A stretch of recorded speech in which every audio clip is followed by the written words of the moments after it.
Em nome de Jesus, amém, amém. Se você quem concorda, dá uma salva de palmas bem forte, amém, aleluia.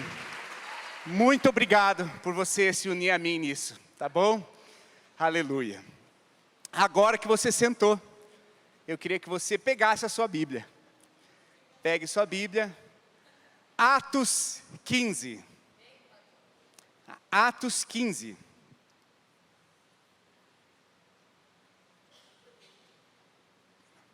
Agora que você sabe o capítulo, eu te falo o versículo. Atos 15, 12. Eu falo isso porque eu sempre tenho dificuldade. Falou um monte de número junto, para mim já confunde. A coisa fica, né? Então eu gosto que progressivamente. Então eu faço para os outros aquilo que eu gosto que façam para mim. Atos 15, a partir do capítulo, aliás, do versículo 12. Atos capítulo 15, versículo 12. Amém? Vamos começar. Toda a assembleia ficou em silêncio, enquanto ouvia Barnabé e Paulo falando de todos os sinais e maravilhas que, por meio deles, Deus fizera entre os gentios. Quando terminaram de falar, Tiago tomou a palavra e disse: Irmãos, ouçam-me. Simão nos expôs como Deus, no princípio, voltou-se para os gentios, a fim de reunir dentre as nações um povo para o seu nome. Concordam com isso as palavras dos profetas, conforme está escrito, versículo 16. Depois disso voltarei e reconstruirei a tenda caída de Davi. Repita isso comigo. Depois disso, voltarei e reconstruirei a tenda caída de Davi. Vamos continuar a leitura. Reedificarei as suas ruínas e restaurarei, para que o restante dos homens busque o Senhor. E todos os gentios sobre os quais tem sido invocado o meu nome, diz o Senhor, que faz estas coisas, conhecidas desde os tempos antigos. Portanto, julgo que não devemos pôr dificuldades aos gentios que estão se convertendo a Deus. Feche seus olhos. Pai, em nome de Jesus, que a tua graça seja liberada nesse lugar, Pai. Que o seu favor seja liberado nesse lugar. Que a sua palavra seja proclamada nesse lugar. Que o seu coração seja transmitido nesse lugar. Que a sua vontade seja aperfeiçoada perfeitamente em nós. Em nome de Jesus. Amém. Amém, irmãos. Bom, como vocês sabem, eu tenho assim, costumo ter, ou pelo menos é o meu tempo de maior dedicação nisso. Eu, nas minhas madrugadas, eu tenho tempo de busca, porque na verdade não tem telefone para incomodar, não tem muitas coisas para, né, você sozinho, você não tem que dar atenção para a sua família, você dá atenção para aquele que é digno de toda honra, glória, louvor e exaltação. Então nas madrugadas, é o tempo que eu costumo ter o meu tempo com Deus, e se você puder fazer isso, maravilhoso. Se você não faz, também não tem problema, procure outro momento para fazer. Cada um tem a sua forma de buscar a presença de Deus, e eu quero que você cresça da forma que você tem. Mas eu tenho essa forma. Em uma madrugada, eu estava lendo a palavra, e eu fechei os meus olhos, e por algum momento, eu nem sei se eu estava lendo a palavra exatamente, ou lendo um livro, para não mentir para vocês, né? Porque vai que eu estava lendo outra coisa, eu estou falando que estou lendo a palavra. Mas era ou um livro ou a palavra. Eu fechei os meus olhos e veio uma afirmação. A tenda caída de Davi. Muito aleatório, eu não tinha lido nada a respeito, não tinha pensado nada a respeito. Mas como eu sei que Deus fala comigo através de algumas interrupções, assim, e aí eu peguei essa palavra. E naquela mesma madrugada eu fui direto para Atos, tentando lembrar onde que estava essa afirmação, e procurei, e li essa passagem. E depois de ter lido essa passagem, eu fui para Amós, porque esse texto que está mencionando aqui, que é dito pelos profetas, é Amós. E aí eu fui atrás, e fui ler. Fui até Crônicas, e foi uma madrugada em que eu li, e realmente Deus encheu o meu coração. Mas como Deus fala comigo, Ele não fala assim, pá, pá, pá, e tem tudo pronto, né? O pastor Nele já testemunhou aqui que ele teve um download assim, pá, né? E Deus parece que Ele precisa de mais tempo, ou melhor, eu preciso de mais tempo. Eu preciso de mais tempo para ouvir a voz dEle, para discernir algumas coisas, e é isso que Ele tem colocado em meu coração. Mas enfim, tem algumas semanas que eu tenho meditado sobre isso. Eu acho que foi a semana passada, eu até comentei com o Ricardo alguma coisa, mandei um áudio para ele, irmão, cara, Deus falou isso, eu acho que talvez tenha umas 2 semanas isso que aconteceu. Mas o que acontece aqui, irmãos? A tenda caída de Davi. A tenda caída de Davi, Atos fala, a palavra de Deus fala que é algo que os profetas antes de Cristo já falavam, que era um lugar, era um ambiente, era um formato, era um propósito que precisava ser reedificado, que já desde os tempos dos profetas, Deus desejava que aquele modelo, que aquela estrutura, que aquele formato, que aquela forma estivesse reconstruída, estivesse restaurada, estivesse reconstituída. Alguma coisa precisava ser feita para reconstruir essa realidade. E é algo que a gente sempre pensa, eu não sei quanto a você, mas eu sempre penso nessa questão, porque Davi foi um grande homem. Jesus foi chamado filho de Davi. Davi é realmente aquele que é invocado como um grande rei de Israel. Na verdade, o maior rei de Israel. E nós realmente precisamos tê-lo como um grande exemplo. Um grande exemplo. E reconstruir a tenda de Davi parece que nos remete a algo que nós precisamos estar atentos para fazer sempre nas nossas vidas.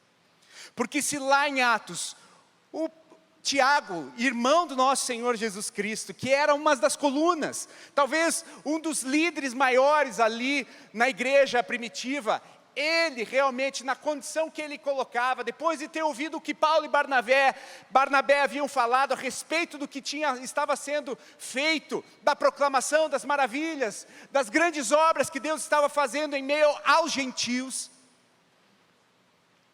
em meio dos gentios, Pedro também dá o seu testemunho a respeito daquilo que ele tinha feito na casa de Cornélio, a visão que ele tinha tido, e tudo aquilo que tinha acontecido. Eles estavam olhando para os gentios, porque na verdade todos nós sabemos que Jesus, e ele mesmo fala para a mulher Ciro Fenícia ou Cananeia, que ele veio para o seu povo, o povo de Israel. Mas o fato dele ter feito um milagre para Ciro Fenícia já era profético no sentido, eu vou alcançar você também. Não era só o povo de Israel que estava sendo coberto por essa realidade. Não era só o povo de Israel, mas Deus queria ampliar.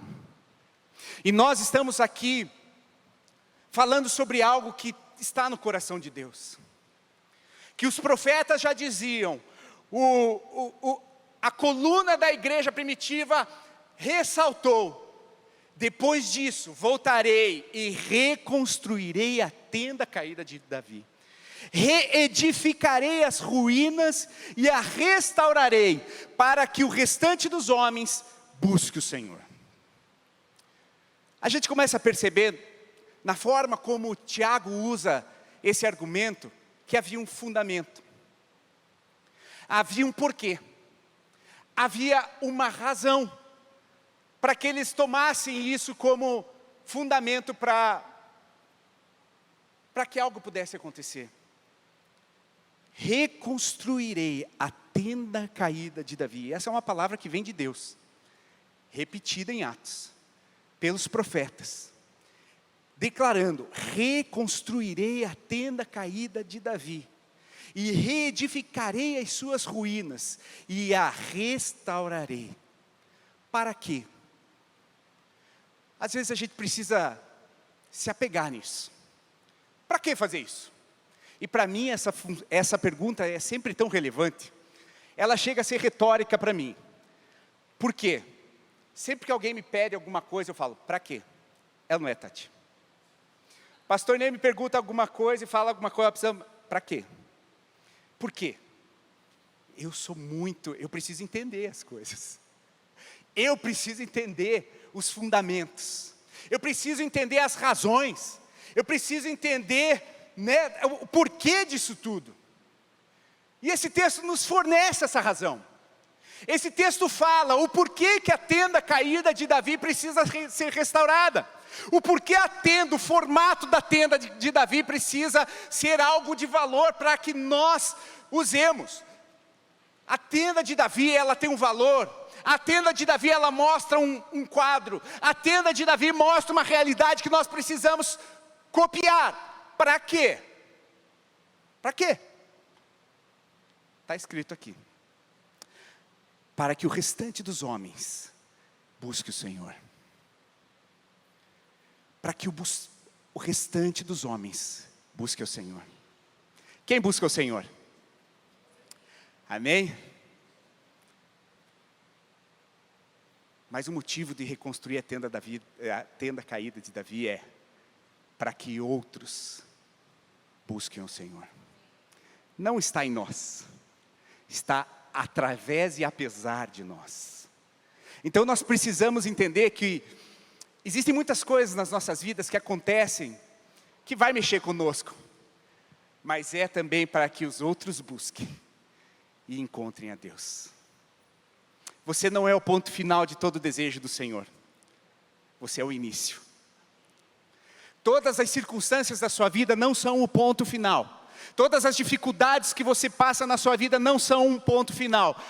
É apenas o início para que outras pessoas sejam abençoadas e busquem ao Senhor. Nós, infelizmente, somos muito ensimesmados. Não é verdade? Às vezes a gente quer que aconteça algumas coisas muito maravilhosas nas nossas vidas. Mas nem isso é para que a gente, agora aconteceu, e agora o que vai acontecer? A vida continua, e você precisa fazer outras coisas. A gente tem várias conquistas que você tem na sua vida, né? Muitas coisas acontecem na sua vida, boas e ruins, difíceis e fáceis, mas todas elas são um ponto para que nós possamos fazer com que o restante dos homens busque o Senhor. E você também, obviamente, amém? Nós também precisamos buscar o Senhor. Nós também precisamos estar nessa realidade. E esse é o pano de fundo. Existia uma realidade. Qual que era a dificuldade da igreja naquele momento? Qual era a maior dificuldade? Os judeus. Jesus veio para os judeus. E a igreja, os discípulos, os apóstolos, eles todos eram judeus da Galileia ali. Com exceção de Judas, que nem estava mais no time, que era da Judéia. Então era o pessoal tudo da Galileia ali, o pessoal tudo ali pensando daquela forma. Não, nós precisamos alcançar o nosso povo, os judeus, estava todo mundo concentrado nos judeus. Mas existiam os gentios, o mundo inteiro. E Paulo foi levado a ser alguém que tocaria os gentios. E aí Pedro também, né, Pedrão, aquele desbravador, também, Deus falou com ele, deu lá, colocou dentro de um lençol, um monte de animal impuro, coma tudo isso, não, isso aqui tudo impuro, não, coma, eu purifiquei,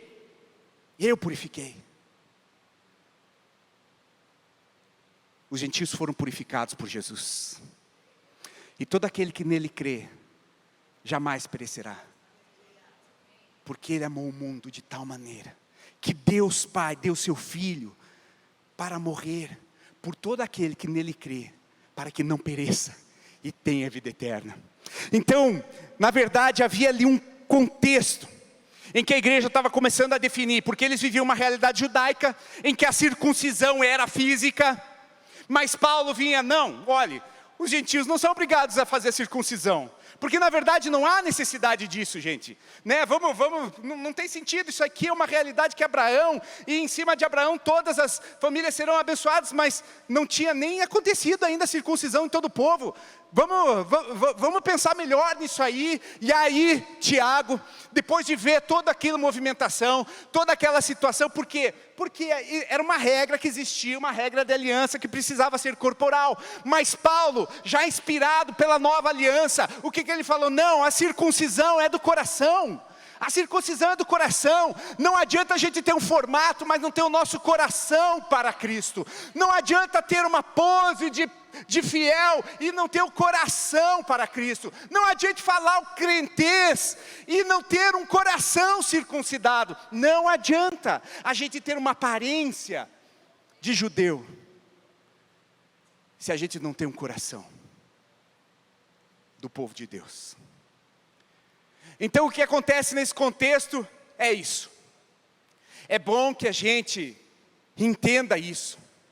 Julgo que não devemos pôr dificuldades aos gentios que estão se convertendo a Deus, porque a circuncisão é do coração. E esse era o pano de fundo da discussão. Eu não quero falar sobre isso, eu só estou colocando o pano de fundo. O que eu estou falando é que existe um fundamento para essa restauração da casa de Davi, que é reedificar as ruínas e a restaurar, para que o restante dos homens busque o Senhor. E a gente está no restante dos homens. Tem algum judeu aqui, daquela época, sabendo que é realmente judeu legítimo, tal. Não, está todo mundo nesse bolo. Para que todos os homens busquem o Senhor. Para que nós possamos buscar o Senhor. Para que nós possamos viver o Senhor. E esse momento, irmãos, era um momento de redefinição de padrões. Deus redefiniu padrões. Qual que era o padrão que estava estabelecendo, por exemplo, a circuncisão? Era a circuncisão física. O homem tinha aqui, ó. Se você não sabe, procure aí no Google. Deus não, o Google vai te explicar, mas aí você vai ser ministrado. A circuncisão está aqui. A circuncisão não é um ato físico, é um ato do coração. Mas tinha outras estruturas caindo naquela realidade. Antes nós tínhamos uma realidade da adoração. A adoração, ela era realizada no templo. A adoração era realizada só no templo. Mas teve uma afirmação quando Jesus foi no Evangelho de João fazer a sua visita a Jerusalém, já no ministério público. O que ele fez? Ele fez uma limpeza no templo. Ele limpou o que estava errado, os cambistas, aquelas coisas, ele pegou e limpou. E aí os fariseus ficaram loucos com ele, mas o que você está fazendo aqui, e daí eles começaram essa discussão, e aí o que Jesus falou, né? Jesus falou assim,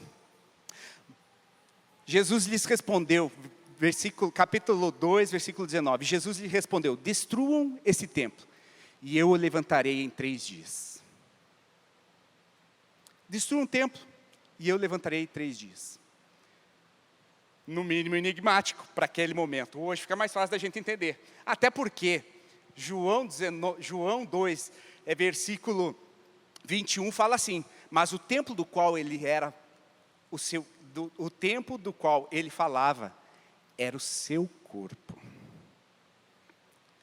Depois que ressuscitou dos mortos, os seus discípulos lembraram-se do que ele tinha dito. Então creram nas Escrituras, na palavra que Jesus disse, enquanto estava em Jerusalém, na festa da Páscoa, muitos viram os sinais miraculosos e eles estavam realizados, e ele estava realizando e creram em seu nome. Aqui era uma redefinição do culto. Era uma redefinição da realidade. Não que o templo não fosse importante, ele é importante. Tanto é que Salomão, e aí daqui a pouco a gente chega nisso, mas existe toda uma realidade. Mas ali ele estava reconstruindo um novo padrão. Jesus estava falando de uma nova realidade. O templo aonde eu habito, o templo aonde eu existo, agora são vocês. Nós carregamos a presença de Deus por onde nós vamos, para que os outros homens busquem a Deus. Jesus estava redefinindo para que os outros homens busquem a Deus. A tenda de Davi era no templo? Não. Era numa tenda. Despreza o templo? Não. Porque o próprio filho de Davi foi levado a construir. Mas a realidade que ele estava dizendo é que eu e você, a partir de agora, nós somos templo. Nós somos habitação, nós carregamos a presença, nós estamos aqui e estamos cheios da presença de Deus. Na última oportunidade em que nós ministramos aqui, nós falamos do relacionamento para que nós precisamos ter, porque precisamos identificar e reconhecer que nós somos habitação, nós somos a habitação do Espírito Santo. Em 1 Coríntios 3,16, Paulo fala: não sabeis vós que sois o templo, o santuário de Deus, e que o Espírito de Deus habita em vós. E por que Ele habita em vós? Porque você acaba em si mesmo e todas as coisas precisam acontecer ao seu redor? Não, para que os outros busquem a Deus. Para isso que a tenda precisa ser reconstruída. E a tenda foi reconstruída, porque ao terceiro dia, Ele ressuscitou, Jesus ressuscitou, e Ele levantou a tenda caída foi restaurada, porque lembre-se, Ele era chamado o rei, o filho de Davi, Ele era o filho de Davi, e esse é o contexto, irmãos, esse é o contexto em que nós começamos a olhar a transmissão de um ambiente. Houve uma mudança. Tiago estava falando sobre uma mudança de ambiente. Eles estavam se preparando para um outro ambiente, aonde haveria liberdade, aonde haveria a realidade de uma nova aliança, onde a adoração não seria mais só os sacerdotes, que fariam com o sacrifício dos animais. Aquilo parou na cruz. Aquilo apontava só para a cruz. Matar animais dentro do templo, para que fosse expiada toda a culpa do povo de Israel, acabou na cruz, porque tudo isso apontava para Jesus, e Jesus cumpriu, e acabou ali. Por quê? Porque não avançou, mas a tenda de Davi continuou sendo um projeto que avançou, tanto é que os pais da igreja falaram: eu reconstruirei, diz o Senhor, eu reconstruirei a tenda caída de Davi. E aí, irmãos, a gente precisa ver aonde Amós estava nessa história toda. Porque se a gente está fazendo uma reconstrução, a gente precisa saber o que Amós estava falando. O que Amós veio para fazer? Quem era Amós? Amós, um profeta, que na verdade não era profeta, era um pastor. Na verdade ele era profeta, obviamente que era. Mas profissionalmente, se você for estudar a vida de Amós, ele era um pastor e um catador de sicômoros. Sicômoro era a figueira brava. Ele dá um figo de não tão boa qualidade, é um figo silvestre. E aí, irmãos, o que ele começou? Qual foi a pregação? Qual é o ambiente que Deus usou Amós para falar? Qual é o ambiente que Amós foi levantado para falar? Acontecia uma coisa. O povo de Israel estava desfrutando de um reinado de bastante prosperidade. Porque era ali pelo reinado de Jeroboão II. Então assim, embora divididos no reino do norte e no reino do sul, havia, tanto em Judá como em Israel, aí nesse momento da história, eles já tinham se dividido. Jeroboão já tinha promovido aquela cisão, e Judá já tinha se separado. Então, o que aconteceu ali? Eles estavam num tempo de prosperidade, mas obviamente que eles tinham dificuldades, lutas e tal, né? E aí, Amós veio falar assim: olha, vem juízo de Deus, porque quando vocês não fazem o que é certo, tem juízo de Deus, porque Deus é um Deus justo, Deus é um Deus de amor, Deus é um Deus de graça, Deus é um Deus de favor, mas Ele também é fogo consumidor. Ele, ao mesmo tempo que Ele é amor, Ele é justo. E a justiça faz parte da bondade de Deus, porque não é justo que Deus não seja justo. Não é justo que a injustiça continue a ser realizada e não tenha um fim. Por isso Deus é justo. Deus é justo e bom. Deus é justo e bom. E ele falou: olha, vocês estão... Mas eles estavam assim meio inebriados com a prosperidade deles. Eles disseram: não, a prosperidade, a gente é próspero, tal. Daí Amós falou assim: ó, só que não.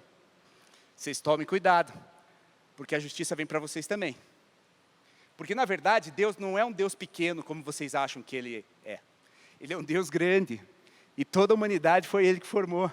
Então vocês se cuidem. Vocês façam. E tanto é, o povo não continuou na mesma. Veio Oséias, veio Isaías, veio Jeremias. E a coisa aconteceu. Vocês sabem que eles foram, depois de algum tempo, para a Babilônia no cativeiro.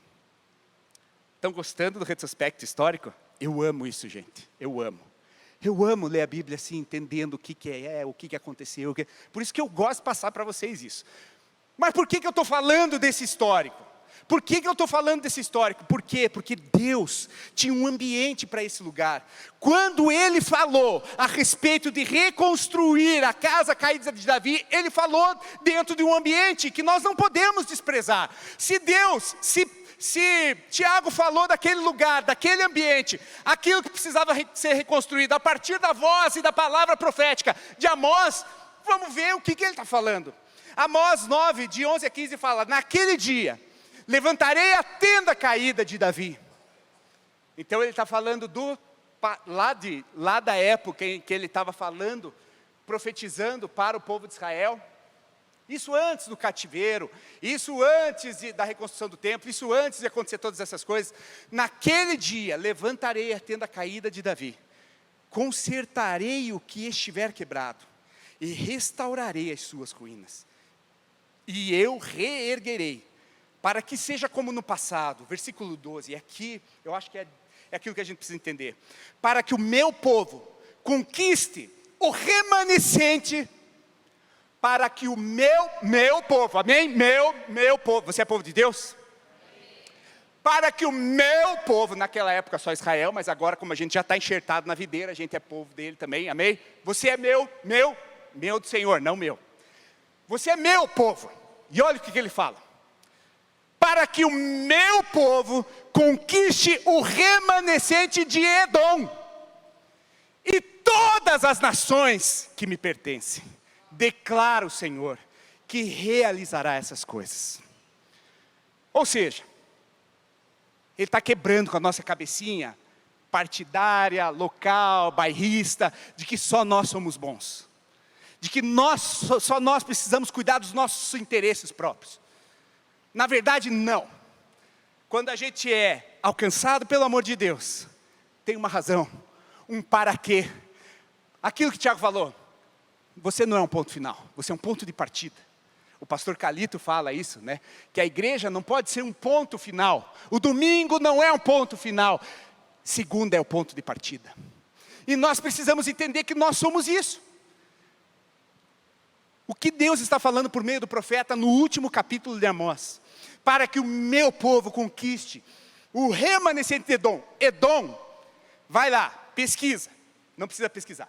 Edom. É povo de Deus? Não é. Pesquisa em casa de onde vieram os edomitas. Não era Israel. Não era Israel. Não era o povo escolhido. Mas Deus falou, eu reconstruirei para que vocês, para que meu povo conquiste o remanescente de Edom e todas as nações que me pertencem, declara o Senhor que realizará essas coisas. E tem mais. Dias virão, declara o Senhor, em que a ceifa continuará até o tempo de arar, e pisar as uvas até o tempo de semear. Vinho novo gotejará nos montes e fluirá todas as colinas. Trarei de volta Israel, o meu povo exilado, eles reconstruirão as cidades em ruínas e neles viverão, plantarão vinhas e beberão do seu vinho, cultivarão pomares e comerão dos seus frutos. Plantarei Israel em sua própria terra, para nunca mais ser desarraigado da terra que lhe dei, diz o Senhor. Diz o Senhor. Diz o Senhor, o seu Deus. Aqui, irmãos, lembra que eu sempre falo isso, mas quando você passa a leitura da Bíblia, você vê um Deus de alianças, amém? Deus de aliança. O que o Deus de aliança faz? O Deus de aliança, Ele fez uma aliança com Adão. Porque Adão errou. Mas quem faz uma aliança, luta para o outro, ajuda o outro a manter a aliança. Eu e a Tati temos uma aliança. Quando eu erro com ela, ela me ajuda a acertar com ela. Quando ela erra comigo, que isso quase nunca acontece, ela me ajuda a consertar com ela. Isso é aliança, irmão. Se você tem um casamento, é assim. Pelo menos é assim que deveria funcionar. Porque quando um casal está indo para outro lugar, para lugares diferentes, eles vão se... Vocês são uma equipe. O casal é uma equipe. E quando um erra, o outro ajuda a acertar. Quando o outro erra, aquele ajuda a acertar. E isso tem que funcionar, irmão. Porque se não funcionar isso, a gente não preserva a aliança. A gente vive a realidade do mundo. Não deu, cai fora. Você acha que isso aí tem som de que soa bem aos olhos de Deus? Porque Deus não faz isso com a gente. Deus, vem aqui. Quando eles estavam lá no Éden e erraram, Ele falou, aonde você está? Ele não falou, corra daqui, não quero te ver, traste, por que você pecou? Fala isso? Não, a Bíblia fala, aonde você está? E o que Ele faz? Mata um animal, e eu acredito que seja um cordeiro, porque já apontava para Jesus. Ele matou um animal e fez ali aquilo que cobriu a vergonha, porque eles estavam usando o quê? Folhas de figueira, para cobrir a vergonha. Mas aí Deus, não, acabou a vergonha, matou um animal, colocou, porque isso já apontava para Jesus. Primeira aliança. Segunda aliança. Quem que foi ajudado com essa aliança? Um casal. Adão e Eva. Depois, vamos mais rápido. Noé. Quem que foi salvo com a aliança de Noé? Uma família. Aí, quem foi a próxima aliança? Abraão, Isaac e Jacó. Quem que foi? Uma família maior que se transformou numa nação e que se transformou num grupo mais forte. Tá. Depois veio Moisés. Esse povo já estava bem maior. Bem maior. Outra aliança. E aí veio a aliança de Davi. Eu sempre falava da aliança de Davi, mas não conseguia entender direito. Eu preciso confessar isso para vocês. Por que Davi? Por que Davi? Por que Davi? Aí, eu comecei a pensar mais sobre essa realidade de Davi. Jesus foi chamado a raiz de Davi. Na verdade, Davi foi o principal ato profético para apontar para Cristo. E olhe só o que eu capturei de um salmo, que na verdade não está em Salmos, mas está em Crônicas. Pouco antes da aliança de Davi acontecer. Pouquíssimo antes da aliança de Davi acontecer. Veja lá, 1 Crônicas, versículo 16. Aliás, capítulo 16. Olhe só, o que é uma canção de Davi em 1 Crônicas, capítulo 16, versículo 24. Cantem ao Senhor todas as terras. Proclamem a salvação dia após dia.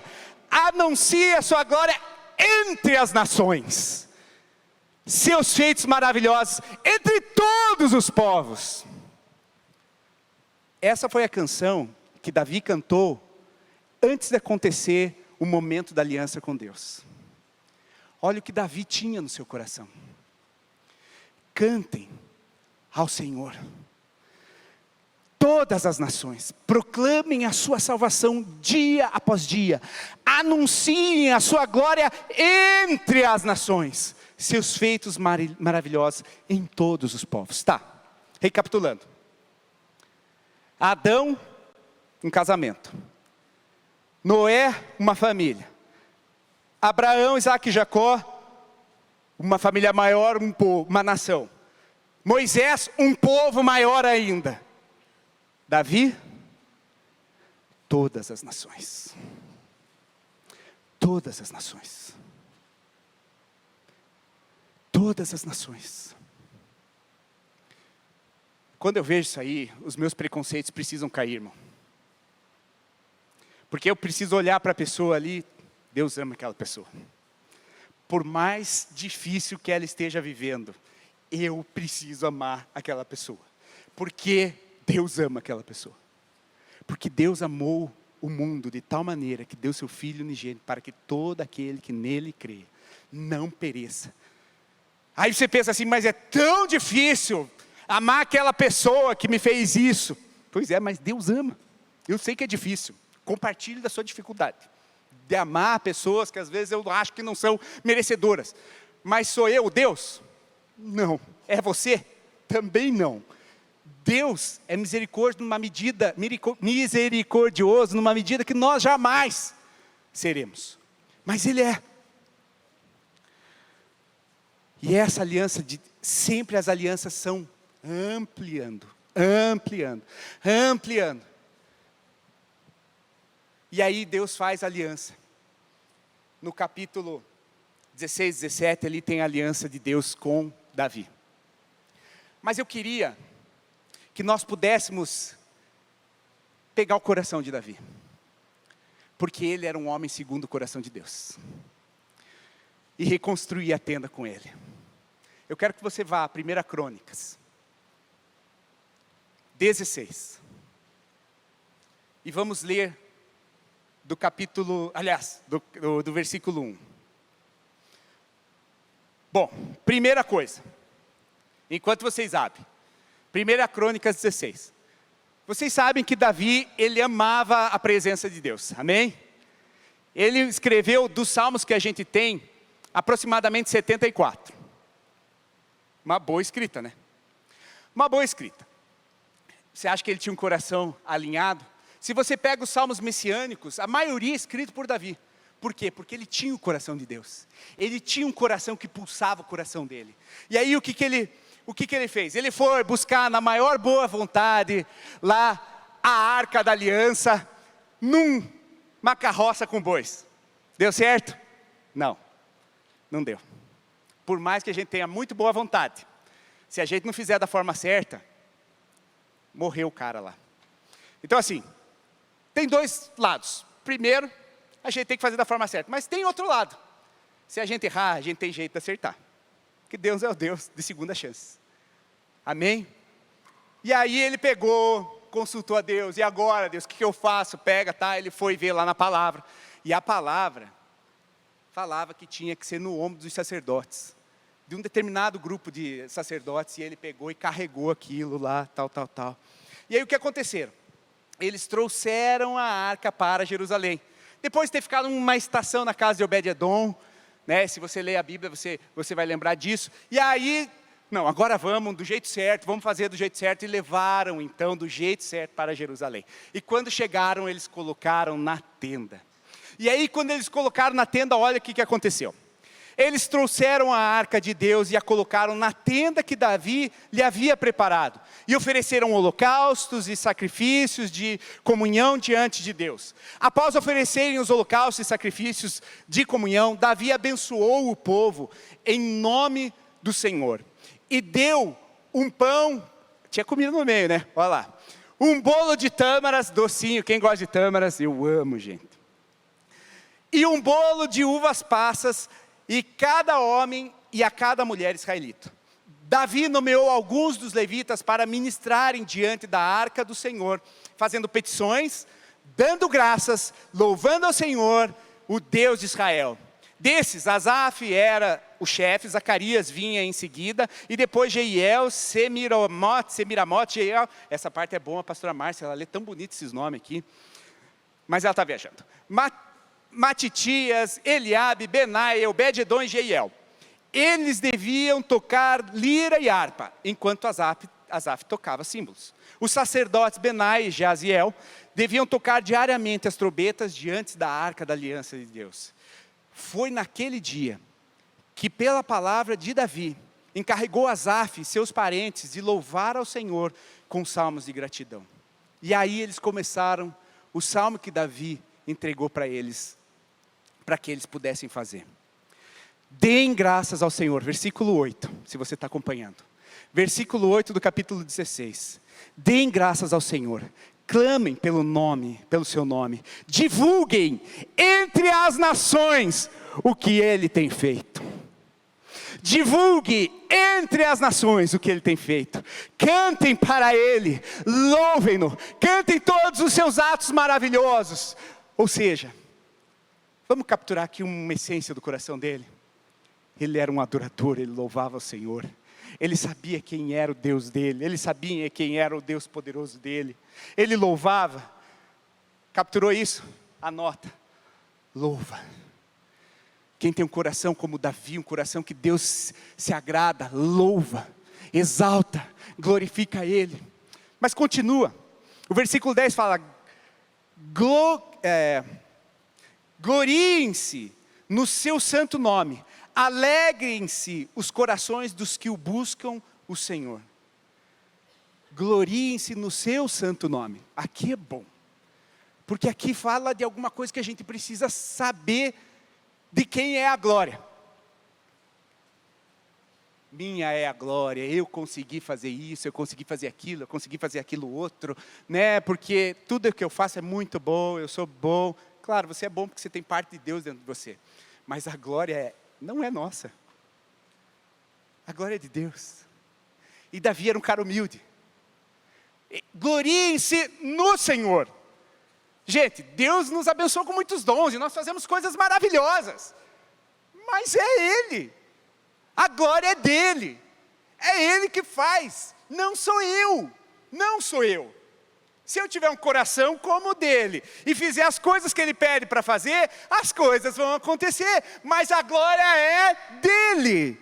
E aí a gente precisa ser um humilde para entender que por mais que a gente acerte, que a gente faça as coisas com o propósito de Deus, acerte muitas vezes, e glória a Deus por isso, estamos sendo usados por Ele, somos instrumentos, somos vasos para a honra e glória dEle, amém? Como diz Paulo, e somos vasos para a honra, amém? Glória a Deus, aleluia. Alegrem-se os corações dos que o buscam o Senhor. Sabe, gente, confesso a vocês que a minha estação não está sendo muito boa. Saber que meu pai está numa UTI, uma situação muito difícil, contando com um milagre. Eu só consigo dormir porque eu sei que Deus está no controle. Eu só consigo dormir por causa disso, gente. Porque eu oro, eu encontro em Deus a esperança que eu preciso. Sei que Ele é fiel, sei que Ele faz tudo certo, sei que Ele comanda todas as coisas, que nada fugiu ao controle dEle. E aí eu descanso nele. E essa é a minha alegria. Apesar da dificuldade, nele a gente encontra alegria. A alegria do Senhor é a nossa força. A alegria do Senhor é a tua força. Então nós precisamos ter nele a alegria. Olhem para o Senhor e para a sua força. Busquem sempre a sua face. A última vez que eu ministrei, eu falei basicamente sobre buscar a presença de Deus. E eu só vou fazer um copia e cola. Vai lá no YouTube e escuta. Porque a gente não tem tempo para falar tudo de novo. Mas se tem um motivo que fazia e impulsionava Davi, era buscar a presença dele. Não retire de mim a tua presença. Esse era o maior temor dele. Não retire de mim a tua presença. Eu preciso da tua presença. A tua presença é a coisa mais importante para mim. A presença de Jesus é a coisa mais importante. Não importam os feitos, não importam as coisas, não importam os acertos, não importa nada. A tua presença, buscar a tua face, é o que eu mais quero. E esse precisa ser o nosso desejo, o desejo do nosso coração. Muitas coisas nós vamos fazer. Deus quer uma parceria conosco, irmão. Você sabe que se você ficar em casa e não fizer nada, nada acontece. Mas se você pedir, Deus, o que eu preciso fazer? E você fizer a vontade dEle, tudo acontece. Porque não adianta, eu já tive experiências que eu não fiz e não aconteceu. Mas quando eu ouvi a voz de Deus, e Ele, venha parceiro, vamos, bora comigo. Aconteceu. Ele quer uma parceria. Ele quer que você pegue na mão dEle e dê o primeiro passo. Foi isso que fez quando os sacerdotes, ainda Jesus não tinha vindo corporalmente, mas quando os sacerdotes colocaram o pé no Rio Jordão e o Rio Jordão parou, foi porque eles deram o primeiro passo. Então, Deus quer uma parceria comigo e com você. Como você quer uma parceria de quem você não olha na face, de quem você não tem relacionamento, de quem você não busca a presença, de quem você não é apaixonado. Nós precisamos ser apaixonados, um fogo que pulsa. Quando Jesus fala para a igreja de Éfeso, em Apocalipse ele fala: eu tenho uma coisa contra ti, abandonaste o primeiro amor. A gente precisa que o nosso coração pegue fogo pela presença dEle. Tudo tem que ser por Ele, e para Ele são todas as coisas. Nós precisamos ser apaixonados. Isso mostra se nós temos ou não um coração como Davi, porque ele falava: não, não, de jeito nenhum, de maneira alguma, de forma alguma, afasta a tua presença de mim. Eu não posso perder a presença dEle. Eu não posso perder a presença dEle. Versículo 12. Lembre-se das maravilhas que Ele fez, dos seus prodígios e das ordenanças que Ele pronunciou. Deus faz grandes coisas. E eu tenho certeza que você sabe que Ele fez grandes coisas na sua vida. Ele já fez grandes coisas. Versículo 13. Ó descendentes de Israel, seu servo, ó filhos de Jacó, seus escolhidos. Ele é o Senhor, o nosso Deus, seu domínio alcança toda a terra. Para sempre se lembra da sua aliança, da palavra que ordenou para 1000 gerações, da aliança que fez com Abraão, do juramento que fez com Isaac. Eu já falei do valor da aliança, irmãos. A aliança é algo muito precioso. E se você cumpre alianças, irmão, você tem o coração de Deus. Nós precisamos cumprir com alianças. Você precisa tratar melhor a tua esposa ou o teu esposo. Você tem uma aliança com ele. Você precisa dos seus amigos de ministério. Vocês têm uma aliança. Nós temos uma aliança. Que confirmou para Jacó, com um decreto e para igual com uma aliança eterna. Diz: tem água aqui, irmão. Tem um monte. Obrigado, mas obrigado por você ter vindo aqui. Glória a Deus. Obrigado, irmão. Ó descendentes de Israel, deixa eu ver aqui, que confirmou para Jacó com um decreto, e para Israel com uma aliança eterna, dizendo: a vocês darei a terra de Canaã, a herança que possuirão. Quando ele ainda eram poucos, muito poucos, os estrangeiros nela, e vagueavam a nação em nações de um reino para o outro, e ele não permitiu que ninguém os oprimisse. Por causa deles, repreendeu reis, ordenando: não maltratem os meus ungidos, não façam mal aos meus profetas. Versículo 23, cantem ao Senhor, todas as terras, proclamem a sua salvação dia após dia. E aqui de novo, cantem as nações e proclamem a salvação. Lembra, a reconstrução da tenda de Davi tem um motivo: para que muitos conheçam e o busquem. Você não é um fim em si mesmo. Teus objetivos não são um fim em si mesmo. Tudo que acontece com você tem uma razão de acontecer, para tocar e abençoar pessoas. Amém? Eu só preciso de um marcador quando eu volto para a leitura. Porque anunciem a sua glória entre as nações, seus feitos maravilhosos entre todos os povos.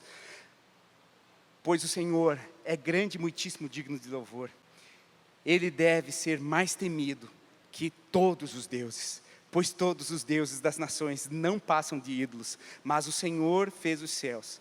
O esplendor e a majestade estão diante dele, força e alegria na sua habitação. Marque isso, façam, versículo 27, força e alegria na sua habitação, força e alegria na sua habitação.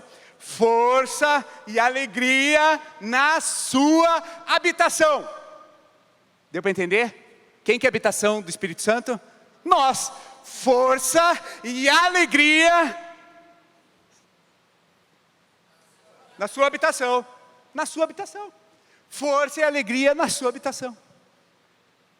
Ele te deu força e te deu alegria. Você está chorando, irmão? Ele vai converter esse choro em riso. Ele converterá esse choro em riso, porque o choro pode uma noite durar, mas a alegria vem pela manhã. Isso é tudo Davi. É o coração dele. Ele tem esperança. Nós precisamos ter esperança também. Deem ao Senhor, ó famílias das nações, deem ao Senhor glória e força. Você veja que Davi, em todas as suas declarações, ele espalha. Ele não fala, ó Israel, ó Jacó, ó Abraão. Todas as nações.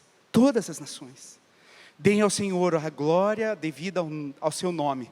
Tragam oferta e venham à sua presença. Adorem o Senhor no esplendor da sua santidade. Tenham diante dele todas as nações. Tremam. Diante dele todas as nações. Firmou o mundo que não se abalará. Nós precisamos dar glória a ele. Que o céu se alegre e a terra exulte. E diga entre as nações, o Senhor reina. Ressoe o mar e tudo que nele existe. Exultem os campos e tudo que neles há. Então as árvores da floresta cantarão de alegria. Cantarão diante do Senhor. Pois Ele vem julgar a terra. Ele é o justo juiz. Rendam graças ao Senhor, pois Ele é bom. O seu amor dura para sempre. Clamem, salva-nos, ó Deus, nosso Salvador. Reúne-nos e livra-nos das nações para que demos graças.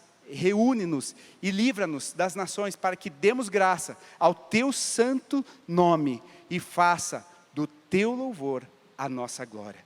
Bendito seja o Senhor, o Deus de Israel, de eternidade em eternidade. Então todo o povo exclamou, amém.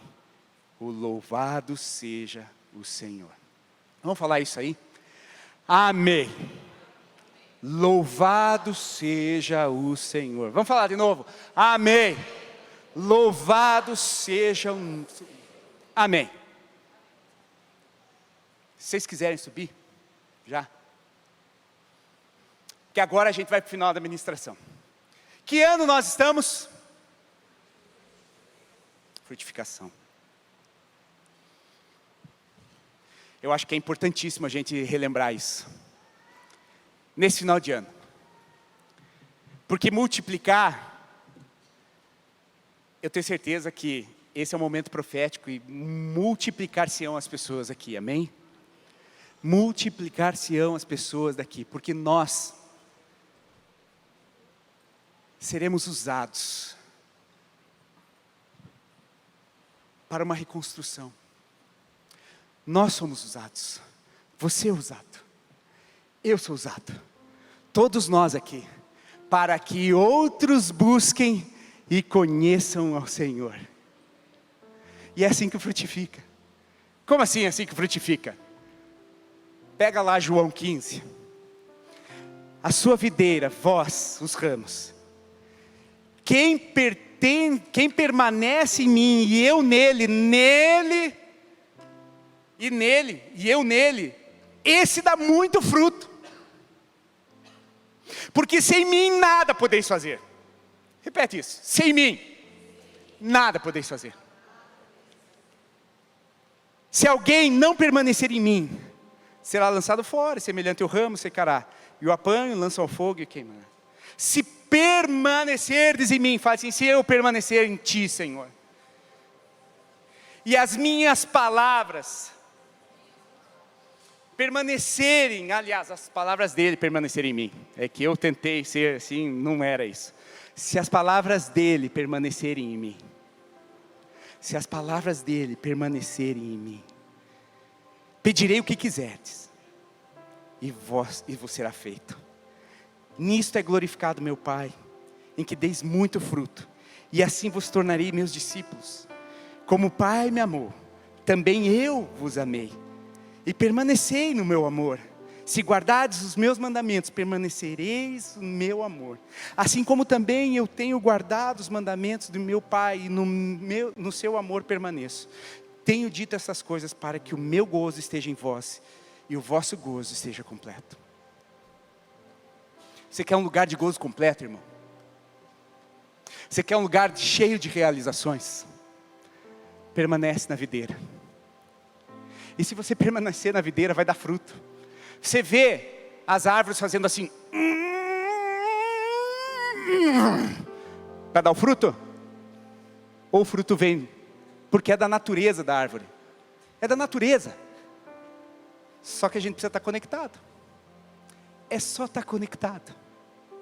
Então a nossa preocupação é só estar conectado. É só estar nele. E Davi tinha essa conexão. Ele falava assim: não se afaste de mim a tua presença. Se você tem uma coisa para fazer nessa virada de ano, irmão, nesse final de ano, para o começo do ano que vem, é definir uma coisa. Eu quero Jesus. Mais do que eu quis ontem. Muito, muito, muito. Eu quero a presença dele, eu quero vê-lo face a face, eu quero conhecê-lo, eu quero ter intimidade com ele, eu quero ouvir a voz dele. Ele habita em mim, não é possível que eu não escuto a voz dele. Ele fala com você, você só precisa aprender a ouvir. Ele fala constantemente conosco. É só a gente silenciar um pouco. Larga o celular um pouco. Larga um pouco. Larga outras coisas, fica você sozinho. Escuta a voz dele. Às vezes a gente acha que o chuveiro é milagroso, né? Mas é porque a gente não tem o que fazer no chuveiro, senão tomar banho. E aí a gente para de pensar nas outras coisas e a gente só fica... Eu creio na unção do chuveiro. Eu creio.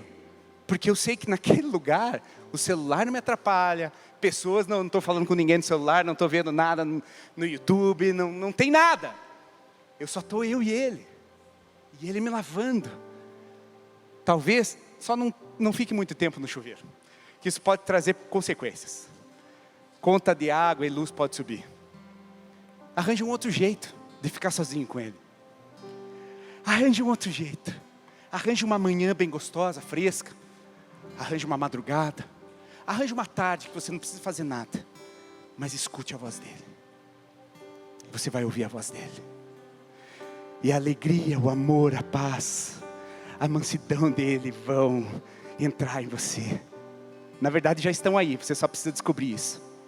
Você só precisa descobrir, já está aí. Já está aí.